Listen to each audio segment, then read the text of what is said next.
Sous le regard ébahi du monde du cinéma, une nouvelle tragique vient de clore la brillante carrière d'une actrice qui avait su transcender les frontières et captiver les cœurs. Émilie Dequesne, la prodige belge révélée en 1999 dans Rosetta, est morte ce 16 mars à l'âge de 43 ans. La nouvelle, annoncée par ses proches à l'AFP et confirmée par son agente, a plongé l'univers artistique dans une profonde consternation. Celle qui, dès son plus jeune âge, avait manifesté une passion dévorante pour la comédie, se battait depuis 2023 contre un corticosurrénalome, un cancer de la glande surrénale d'une agressivité redoutable, qui, malgré un espoir de rémission mi-12-24, s'était malheureusement relancé à la fin de la même année. Née en 1981 en Belgique, Émilie Dequesne montrait déjà, à l'âge de 8 ans, une curiosité insatiable pour l'art dramatique. Ses cours de diction, suivis de près par son immersion dans un atelier théâtral et au sein d'une troupe amateur, préfiguraient une destinée hors du commun. Après avoir obtenu son diplôme d'études secondaires en 1998, alors même qu'elle envisageait un avenir dans les sciences politiques, le destin prit un tournant radical lorsqu'elle fut choisie, à seulement 17 ans, lors d'un casting rassemblant 2000 candidates pour incarner le rôle principal de Rosetta, film révolutionnaire réalisé par les frères Jean-Pierre et Luc Dardenne. Ce rôle, incarnant une jeune femme déterminée à trouver sa place dans un monde impitoyable, fut salué par la critique et lui valut le prix d'interprétation au Festival de Cannes en 1999, propulsant ainsi son nom au rang de révélation cinématographique internationale. Au fil des années, Émilie se forgea une carrière d'actrice polyvalente, passant avec aisance du drame à la comédie. En 2001, elle s'inscrivit dans l'aventure du Pacte des loups, aux côtés de Vincent Cassel et Samuel Le Bihan, prouvant qu'elle pouvait tenir tête aux plus grands talents du cinéma. Par la suite, elle embrassa des rôles diversifiés, apparaissant dans des œuvres telles que Oui, mais... puis en partageant l'affiche avec Jean-Pierre Bacry dans Une femme de ménage, de Claude Berry. Plus tard, des réalisateurs de renom comme Philippe Liorret la choisirent pour incarner avec sensibilité et profondeur des personnages complexes, comme dans L'équipier, en 2004, consolidant ainsi sa réputation d'artiste exceptionnel, capable de toucher les spectateurs par son authenticité et sa présence magnétique à l'écran. Mais derrière cette trajectoire fulgurante se cachait une lutte intime et silencieuse. En 2023, alors que le cancer faisait irruption dans sa vie avec une violence inouïe, Émilie avait dû faire face à une réalité cruelle et implacable.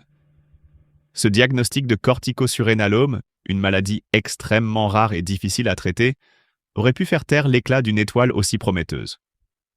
Pourtant, malgré les traitements, les périodes de rémission qui avaient redonné un espoir fugace à sa famille et à ses admirateurs, la rechute annoncée à la fin de 2024 confirmait l'inéluctable.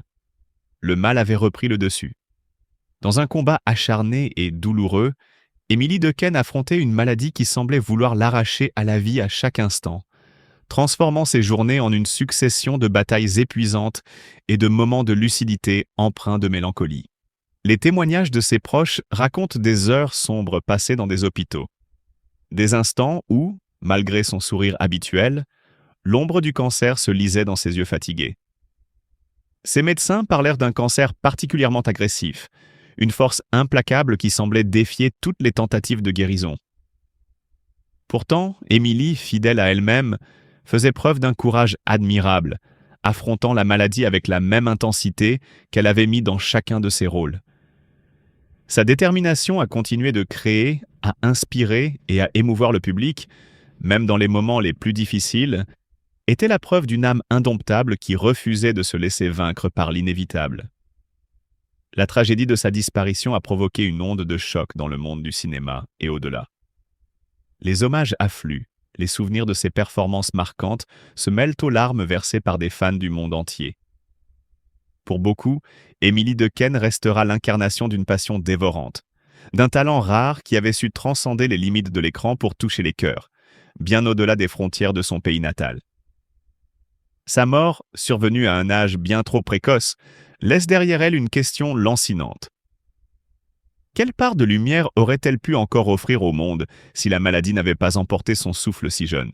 Les messages de condoléances se multiplient sur les réseaux sociaux, et la presse internationale ne tarit pas d'éloges sur sa carrière et sur l'héritage qu'elle laisse.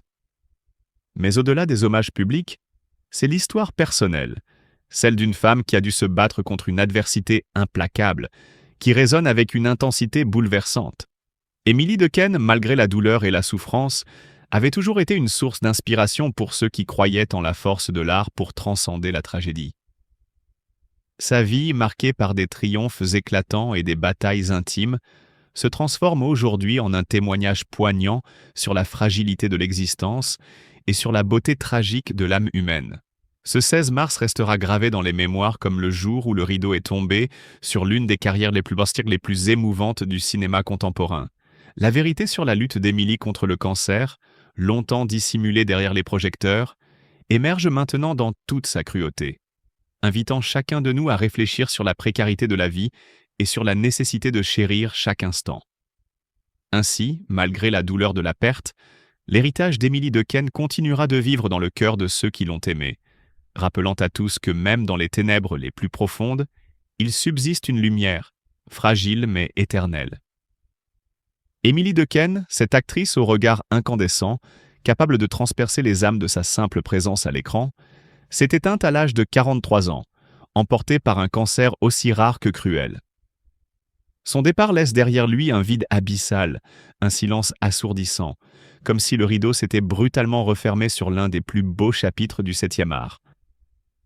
Les hommages affluent de partout. Ses collègues, amis et admirateurs peinent à croire à cette disparition si brutale. Comment une femme d'une telle intensité, d'une telle puissance artistique, a-t-elle pu être arrachée à la vie avec une telle brutalité? Sa famille, quant à elle, est anéantie. Michel Ferracci, son mari, et Mila, sa fille, née en 2002, doivent maintenant affronter l'inacceptable, une vie sans elle. Son dernier souffle s'est envolé comme une ultime scène, mais son empreinte demeure indélébile. Émilie Dequesne ne jouait pas, elle vivait ses rôles. Son interprétation bouleversante dans « À perdre la raison » en 2012, inspirée d'un fait divers atroce, avait laissé le public sans voix. Son regard, habité par une douleur indicible, résonnait comme un cri silencieux. Cette prestation d'une intensité déchirante lui valut le prix d'interprétation féminine dans la section. Un certain regard à Cannes ainsi qu'un Magritte de la meilleure actrice en Belgique. Ce rôle n'était pas un simple rôle. Il était une plongée dans les abîmes de la souffrance humaine, une traversée du désespoir dont elle seule avait le secret. Puis, en 2021, elle brillait une fois de plus en recevant le César du meilleur second rôle pour Les choses qu'on dit, Les choses qu'on fait d'Emmanuel Mouret. Chaque récompense était une reconnaissance légitime de son talent, mais aujourd'hui, elles ne sont que les vestiges d'une carrière brutalement interrompue. Et maintenant ? Que reste-t-il sinon un goût amer, un sentiment d'inachevé, une douleur qui ne s'effacera jamais complètement? Son nom s'inscrit dans la mémoire collective, mais il ne pourra jamais remplacer la femme qu'elle était.